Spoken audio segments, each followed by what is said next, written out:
Despite all his rage, he's still just Nicolas Cage. Despite all his rage, he's still just Nicolas Cage. And someone will say his career can never be saved. Despite all his rage, he's still just Nicolas Cage. Hey guys, welcome to Just Nicolas Cage, where I very slowly work my way through Nicolas Cage's filmography. Today I'm talking about the 1994 movie, It Could Happen to You. In It Could Happen to You, Nicolas Cage plays a cop who's married to Rosie Perez, and one day at a diner, Cage goes to give a tip to a random waitress, played by Bridget Fonda, but he doesn't have enough cash on him for a tip, so he promises her half of the winnings if he wins the lottery. And who would have thunk it? He ends up winning the lottery. Cage is true to his word and gives her $2 million from the prize, but Rosie Perez is not too happy about it, and her relationship with Cage starts to fall apart. Meanwhile, him and Bridget Fonda start to get pretty close. I wonder what will happen. So this movie is actually based on a true story. Although in real life, the cop and the waitress were friends for like 15 years prior to the lottery win. And they actually picked 3 of the numbers each when he said that he would split half the winnings of the lottery ticket as a tip. That story's mildly interesting, I suppose. But how do you make a feature movie out of that? Well, it turns out you add a whole love triangle element that didn't exist in real life. In real life, the cop's wife was completely fine with splitting the money. And the cop and the waitress weren't romantically involved at all. Actually, in the end credits, it says that the two of them are both still married to their respective partners.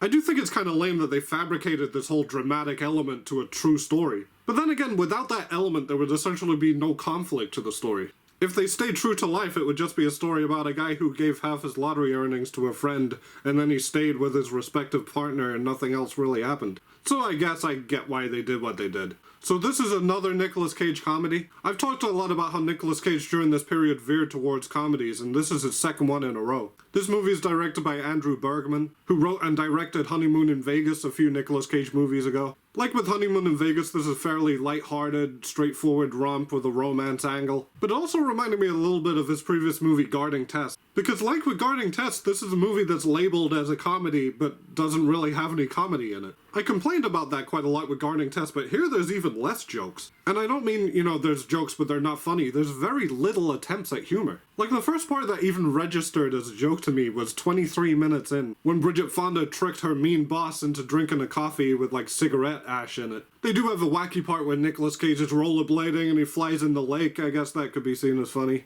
There's another part where Cage sees that Rosie Perez has got a boob job, and he says she got them done. And Cage's old lawyer doesn't really know what he means. Had what done? Can we proceed, please? What'd she have done? What's the mystery? Look, I'll tell you later. I'm your lawyer. Those are kind of the only comedic parts in this romantic comedy. It's more of a easy breezy, lighthearted romance with a little bit of a drama element and more of the vibe of a comedy than actually having jokes. I guess Rosie Perez is meant to be the comedic element here, but personally I just kind of found her more annoying and unlikable than funny. But I'll talk about that more later when I get to the performances. As a side note, I did kind of like that part about Rosie Perez's boobs. Because there's a Kanye West lyric I've always loved where he goes, I mean, damn, did you even see the test? You got D's, motherfucker, D's, Rosie Perez. As for the performances, Nicolas Cage is fine. The movie goes out of its way to demonstrate that Nicolas Cage's character is a great guy. He's great with kids, he helps blind people, and Cage does play a nice guy believably here. But that's pretty much all there is to him in this. He's charming, and that's about it. You don't really have the different levels and nuances that I would prefer to see in a Nicolas Cage performance. Apparently Arnold Schwarzenegger was slated to star in this movie, but instead he chose to be in Last Action Hero. I really find it hard to picture Arnold Schwarzenegger in this movie instead of Nicolas Cage. I mean, as much as Nicolas Cage underplayed this, I can't see Schwarzenegger bringing half of the warmth and charm that he did. Bridget Fonda is fine in this too. She's a bankrupt waitress with bad luck. And like with Nicolas Cage's character, the movie is very overt about making sure that we know that she's nice. Like there's a part where a gay guy dying with AIDS is in the restaurant and they show Bridget Fonda being kind with him. I thought that was a bit heavy-handed. But yeah, like with Nicolas Cage's character, she's charming, they have chemistry together, but there's not much else to her. Which brings me to probably the most interesting character, for better or for worse, Rosie Perez. And as nice as they make Nicolas Cage and Bridget Fonda, they do the exact opposite with her. She is incredibly unlikable. She's always moaning at Nicolas Cage. He comes home after a day on the force as a cop and he wants to soak his feet and she's shouting at him for it. She even yells at Nicolas Cage for giving money to a homeless, blind war veteran. And also, at that point in the movie, she's a multi-millionaire. That really demonstrates the spectrum of morality, and it could happen to you. You're either saving the blind or you're depriving the blind. There's no middle ground. Rosie Perez can get pretty annoying in this movie. Look, the fact is that I specifically told you our anniversary. And to anybody who has any sense in their head, that means that they got married. But as horribly unlikable as the character is, Rosie Perez definitely commits. I feel like she's having fun portraying a complete bitch. And like I said, without this character, there would essentially be no conflict in the movie, so, it serves that purpose. One thing I really did get a kick out of was how many recognizable faces there were in the supporting cast. Bunk from The Wire is in this. He's not given much to do, but he's good, he's entertaining. And he's playing a cop just like in The Wire, so that was cool.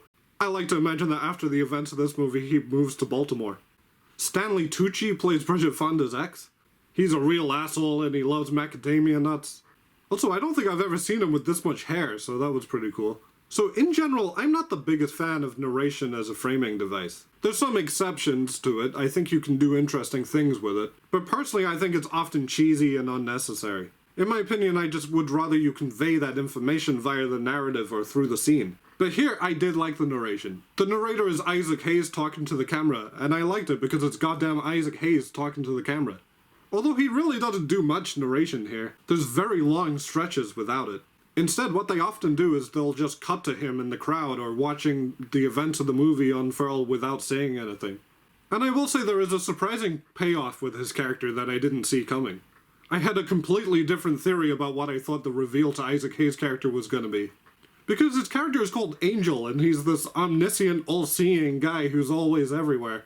So I was convinced that the last shot of this movie was going to be Isaac Hayes turning out to be a literal angel and floating up to the heavens. Which in retrospect would have been weird because this is a true story. But it's also kind of that movie that would do that bullshit. So overall, It Could Happen to You is a movie that's a little too sweet for my taste. It's a lot heavier on the rom than the com than I would care for. It's cheesy and overly sentimental. I can't say I particularly enjoyed it or really got anything out of it. But it's also a movie that's hard to hate. I don't hate it. It's a feel-good, heartwarming little flick that was easy to watch. And also the performances are mostly very good. I think it feels very Hallmark Channel-ish, except with way better actors. It also has that vibe of like a sweet 1950s movie where everything was a bit more sentimental. And you can easily picture Jimmy Stewart as Nicolas Cage's character if it was made back then. I can easily see a certain audience loving this movie, but it just wasn't quite my cup of tea. So Nicolas Cage's next movie is another comedy called Trapped in Paradise. And until then guys, thanks for watching.